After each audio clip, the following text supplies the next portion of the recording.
Hey, what's going on, boys and girls? How you guys doing today? Happy 4th of July. Happy Independence Day for my American viewing audience, which is where I get the majority of my viewers. And if you hear some action going on in the background, it's because it's that day. But today we're going to be going over a new video game console coming out named the Amico. It's from a guy named Tommy Tallarico. He has an E3 trailer that came out that I wanted to review or give my thoughts and opinions about, but I never had the chance to do it. So we're gonna do it right now. I'm gonna play the trailer, and I'm gonna just go react as we go for it. All right, guys. So let's hop right into this. Give me a sec here. Alrighty, let's go, Tommy. Put the volume up here a bit. Hi, I'm Tommy Tallarico, and what an honor it is for So this is the main guy behind the Intellivison Amico. I think the Intellivision was some console that was big back in the day when the Atari 2600 was a thing. From what I understand, it was a secondary choice. I've been in the video game industry for over 32 years and have been a part of the creative teams that have made some of the greatest video games of all time, including things like Disney's Aladdin, Earthworm Jim, Tony Hawk Pro Skater, Metroid Prime, Guitar Hero.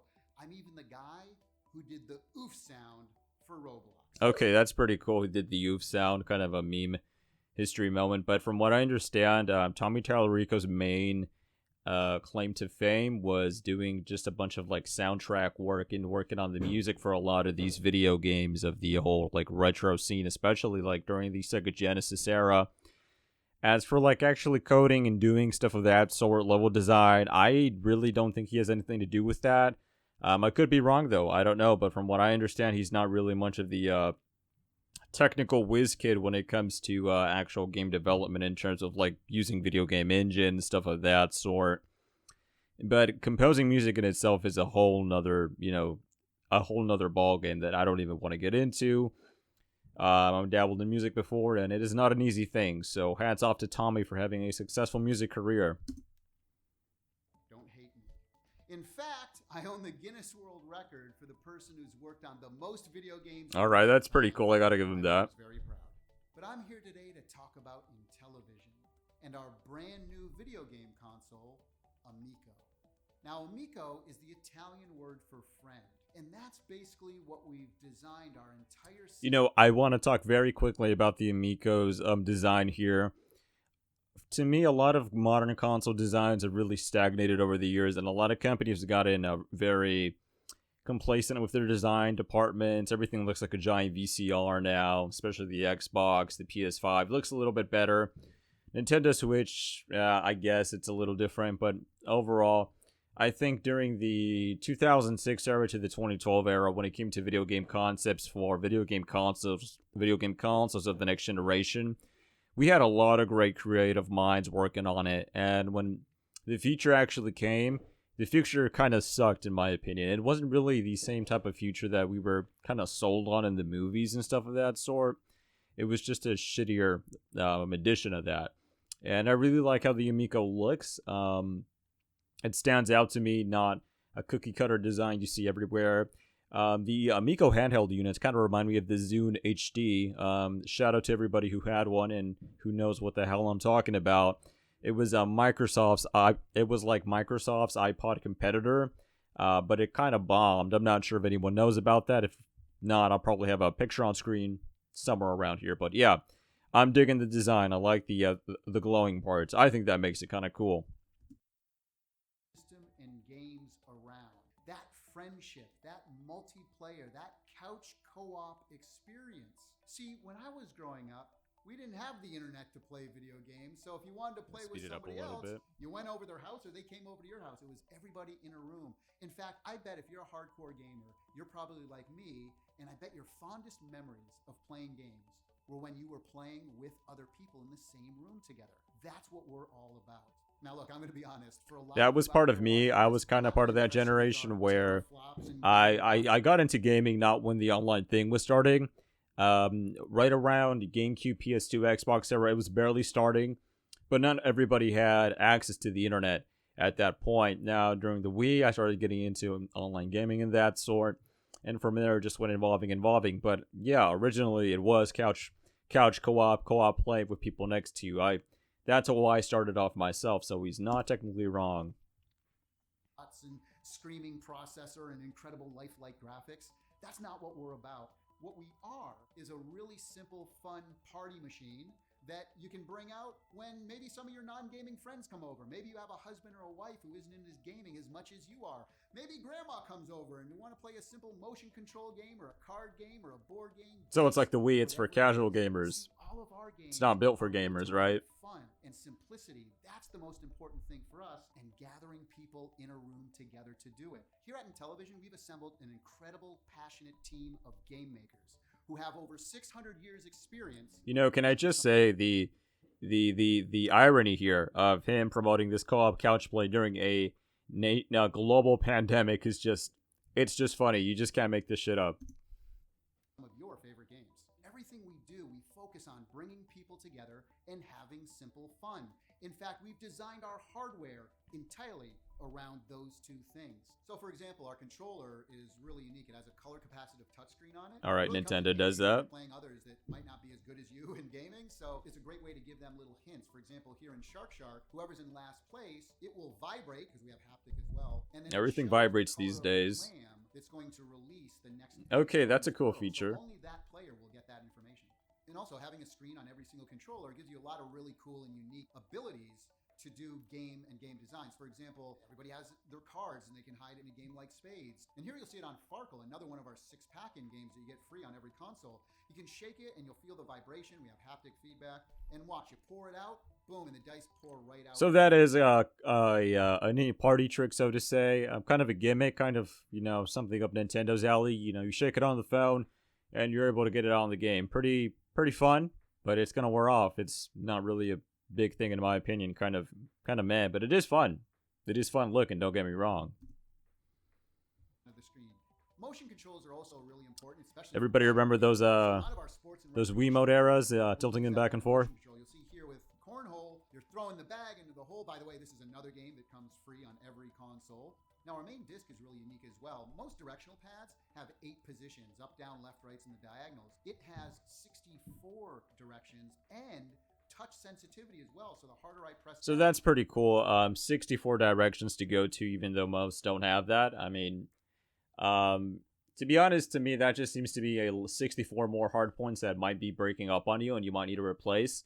I really don't have faith in Intellivision to build a quality circle pad. I guess that's what I'm going to call it. They're a new company. We don't know how robust their supply chain is. We don't know what type of techs they have working on fixing these, or we don't even know what type of replacement parts would be needed in case this thing, shits the bucket. But 64 different positions, revolutionary, maybe. It'll affect gameplay. Here's a feature I think a lot of gamers are going to love. I can take my controller, I can go over your house, dock it in your system, and because it recognizes that it's my controller, we can now play all of my games that I own on your system at your house. As long as my controller is there, my games are there as well. Okay, so that is a pretty cool feature. I think a lot of people today are kind of fed up with the whole situation of games being logged to a certain person's account and you not playing them. Like, for example, my brother bought Mutant Mudds on the PlayStation Store. I can't access that game on my profile. It's locked to his. So having a friend bring over his Amico controller, it kind of reminds me of the Dreamcast VMU unit also in a way. Having him bring it over and having his unit have access to all his games and sharing it on your console, that's pretty cool. But at the same time, too, you can kind of sort of already do that now with a disc-based system. Let's say your friend doesn't have a Fallout 4, for example. You bring it over on your disc. You put it on your friend, for your friend's Xbox, PS4, whatever. Might take a little bit to download everything, but technically you could still play it with your friend, right? Or maybe that's not a good idea because you can't really do co-op with Fallout 4, but just replace it with any multiplayer or FPS like Call of Duty, right? Stuff of that sort. Cool feature that we incorporated is wireless contact charging. So once you're done with your controller, your game's over, you just dock it right back in. Pretty convenient, wireless contact charging, but honestly, there's aftermarket solutions for all of this. I do believe so for like PlayStation and Xbox. Revolutionary, not really. It's a nice add-on though. I'll give them that much. Into the base, and it charges for you. Another unique feature of Amico is that we Do have you guys see that light show going on? I like that. all throughout the console itself, the base, and all of the controllers.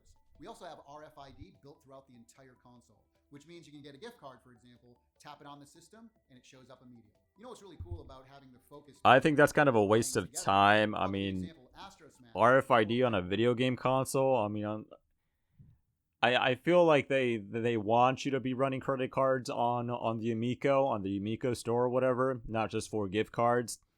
If they're just doing it for gift cards, I think it's a huge waste of time.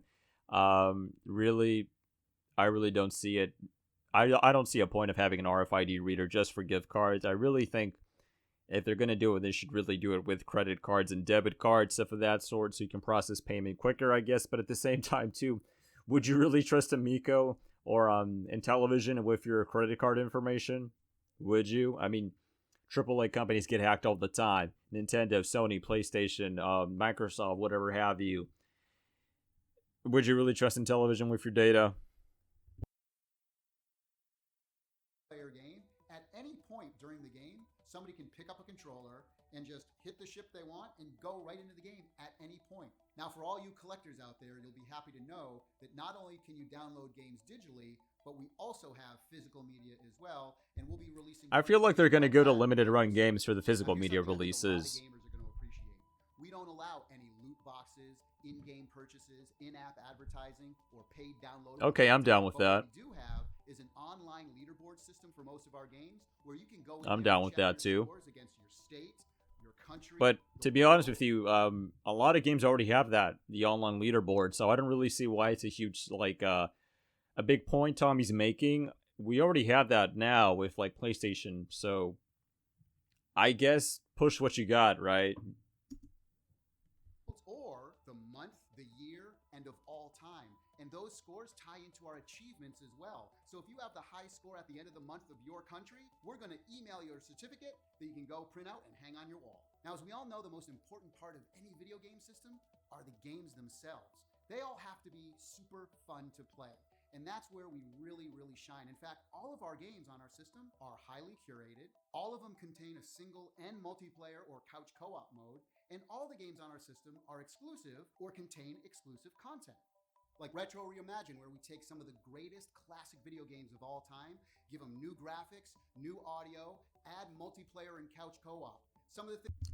You see, to me, that seems like a very good idea on their part to like sprucing up these old ass video games. Me personally, I didn't grow up in that era. That is way before me. I really got started more during the PS1, PS2, GameCube era type of stuff. So when you show me an old ass game from like the 2600, I honestly couldn't give less of a shit about it. And imagine a kid playing Fortnite right now. Is he really gonna give a crap about I don't know like half of the names of these damn games, but I don't know, Porky's or something, or E.T. Not really, but doing this little like mini HD remaster to these games and bringing them up to modern standards, I believe it's a good idea on Tommy's part and on Intellivision's part. Things we have, for example, 12 of the best games from Atari like Breakout, Asteroids, Tempest, Missile Command. We have games like Burger Time and Bump and Jump, and even some of the best Intellivision games from the past like Cloudy Mountain and Night Stalker. We have edutainment titles for kids 7 and under, things like Sesame Street and Care Bears. Now, our original IP category contains brand new games that we've created, a lot of times around our unique controller. Some of those games are platformers like Finnegan Fox, Bomb Squad, Space Strikers, Flying Tigers. And we even got the original Echo the Dolphin team to create our new title called... I mean, it looks nice, don't get me wrong. We even take more modern games and add exclusive co-op modes. Games like Rigid Force Redux Enhanced and Dino Blaster. Now, our sports and recreational category not only has big sports like Major League Baseball and soccer, but also recreational sports like cornhole, skiing, pool, and many more. Now, our casual category contains Okay, but a hardware, lot of these games to me joysticks, seem like just board crappy games, card shovelware that games, would be things put like on a spades, Nintendo Wii, emoji right, on the bargain charades, bin. So and I even don't really see the award-winning big board point in games it. like Blank Slate, Telestrations, and Ink and Gold. Now, I've already mentioned some really big partnerships and licenses like Major League Baseball and Sesame Street, but we have even more, including things like Mattel Hot Wheels, Harlem Globetrotters, and so much more. Now, we've previously announced that we're doing a brand new exclusive Earthworm Jim game for Intellivision.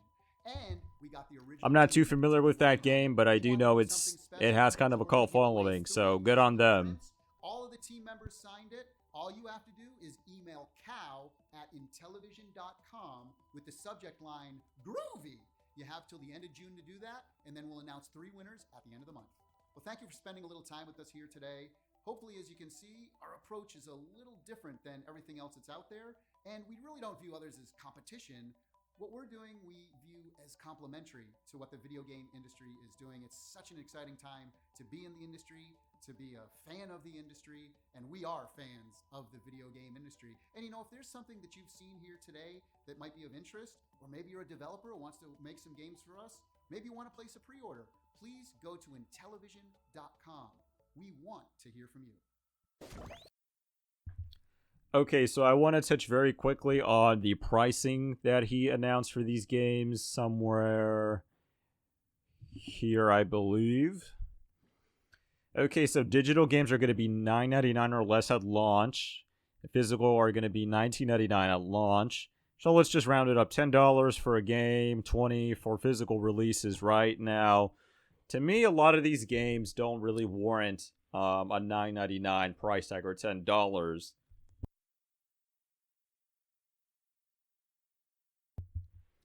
A lot of these games seem to me like stuff you could find on the Google Play Store, on the App Store, and play for free, in my opinion. I really don't see it being that much of a huge, like a huge thing like, oh, wow, this is an exclusive Amico game. Oh, you really can't find an experience like this anywhere else. Oh, my lord. I don't really see that, really, to be frank with you. But if this $9.99 isn't just for, like, those crappy-ass old school Intellivision games that just straight look like garbage in today's modern gaming era, and if it's for like the HD like rework or remasters, I understand that a little bit more, but I still don't think the pricing is gonna rub good on people. I think a lot of people are gonna, and it's not just the pricing either for the Intellivision that's the problem here. The problem here is he says that they're not competitors to the other big 3 people right now. And I think that's a suicide mission right there, not doing competition with them. Now, you can do competition not directly, but indirectly. So you have to be competing at some level, Tommy. At some level, you got to be competing against the big 3. Now, the Intellivision is severely undergunned when it comes to graphics. That's fine. We've been in a position like that before with the Nintendo Wii. Everybody remember that? One of the best-selling consoles of all time. Mind you, though, Nintendo had some pretty kick-ass IPs to fall back on, and a revolutionary gimmick that still rings true to this day. Hell, even the Amico has motion controls, right? That's how much of an influence the Nintendo Wii had. But when it comes to game pricing, not as bad as what we have right now on current gen. I know EA is placing games like at $70 now for the next gen sports games, so $70 compared to $20, I guess, is a lot better, or $10 if you're going digitally only. And I also like the other part where he says there's going to be no loot boxes, no DLC, nothing of that sort. I like that. I'm really tired of seeing these games being, shoved out with all these bullshit season passes, all this bullshit, like, DLC, all this dumbass bullcrap. I'm really tired of it. And for him to say that they're not going to have any of it on this console, I like it. I really do think that's a good idea. Now, is it a nice presentation? Of course, it's not bad. I liked it overall, but to be frank with you, I really don't see this console doing immensely well. Maybe it might do better than the Ouya, slightly marginally better. And the only reason why I say this is because the Amico is marketed as a console for younger children, right? For younger adults, I guess.